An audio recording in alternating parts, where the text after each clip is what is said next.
یقی محکم عمل پہ ہم محبت فاتح عالم، یقی محکم عمل پہ ہم محبت فاتح عالم۔ زندگانی میں اے مردوں کی شمشیریں،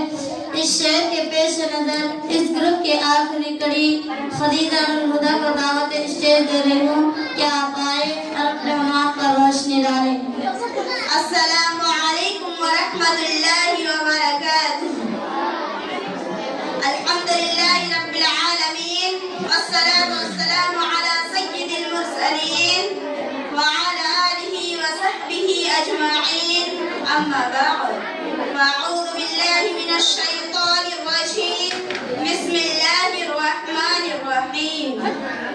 ولا تهنوا ولا تحزنوا وأنتم الأعلون إن كنتم مؤمنين۔ محترم المقام، قابل قدر صدر انجمن، مشفق اساتذہ کرام، دور دراز سے آئے ہوئے مہمانان اعزام اور اس چمنستان معہد کے پروانوں، آج میں آپ لوگوں کے سامنے جس عنوان پر لب گشائی کرنا چاہتی ہوں وہ ہے من کان للہ کان اللہ لہ۔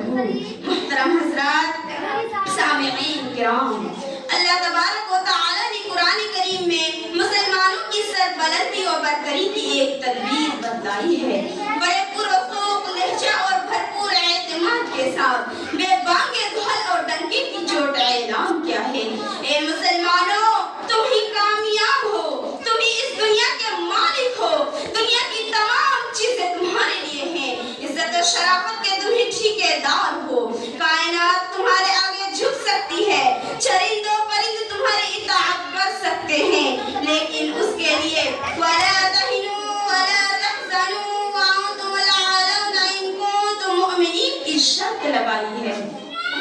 فرزندان اسلام، اللہ تعالیٰ نے اس مختصر سے جملے اور اس چھوٹی سی آیت میں حقیقت کا انکشاف کیا ہے، آنکھیں کھول دی ہے، صاف طریقے سے فرما دیا ہے، تمہیں گھبرانے کی ضرورت نہیں ہے، کوئی خوف محسوس نہ کرو، دنیا کی کوئی چیز تمہارا کچھ نہیں بگاڑ سکتی، شیر تم سے ڈر سکتے ہیں، چیتے تم سے کپ کپا سکتے ہیں، دنیا کی بڑی سی بڑی چیز تمہارے غلام بن سکتی ہے، لیکن اس کے لیے ایک شرط لگا دی ہے، اگر ایمان و ایقان کی باتیں بہاری نے تمہارے قلوب میں گلشن پیدا کر دیا ہو، ایمانی صفات، دینی خصوصیات کے تم حامل ہو، لیکن میری بہنوں،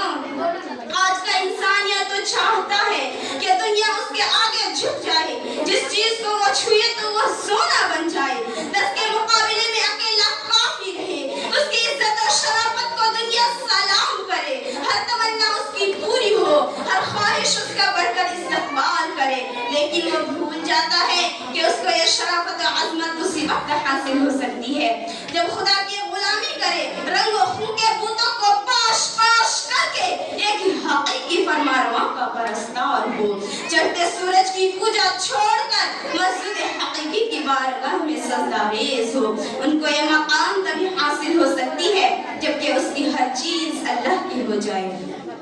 کسی عارف باللہ نے سچ کہا ہے، من کان للہ کان اللہ لہ۔ حضرات، آج مسلمان کی حالت یہ ہو گئی ہے جو ایمان سے کوسوں دور، حقیقی معرفت کا اس کے پاس کوئی نام و نشان نہیں، نہ اس کا کوئی مقام ہے، نہ منصب و ٹھکانہ، وہ در در کی ٹھوکریں کھاتا پھر رہا ہے، پر جو تمام دنیا پر حکومت کرتا تھا آج وہ غلام بنا ہوا ہے، کل جو سمندروں میں گھوڑے ڈالتا تھا آج خود وہ پانی سے ڈرتا ہے، کل جو ہواؤں کے رخ موڑ دیتا تھا آج ہوا کے تھپیڑے اس کے رخ کو جھلسا دیتے ہیں، کل جو آگ سے صحیح سلامت نکل جایا کرتا تھا آج اس کی حالت یہ ہے کہ ایک ہی چنگاری اس کے پورے وجود کو خاکستر کر دیتی ہے، کل جو حاکم تھا آج محکوم ہے، کل جو آقا تھا آج غلام ہے، حقیقت یہ ہے کہ فلاکت و لمبت نے اسے گھیر دیا ہے، پریشانی اور ذوب و حالی اس کی قسمت بن گئی ہے،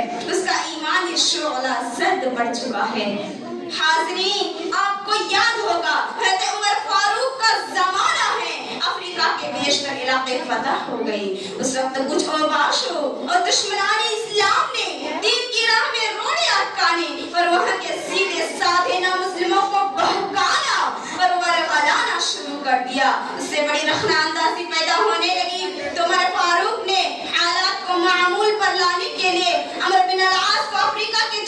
چھاؤنی بنانے کا حکم دیا. تو عمرو بن العاص نے افریقہ کے جنگل میں چھاؤنی بنائی جہاں پر افریقہ کے لوگ خود جانے سے ڈرتے تھے.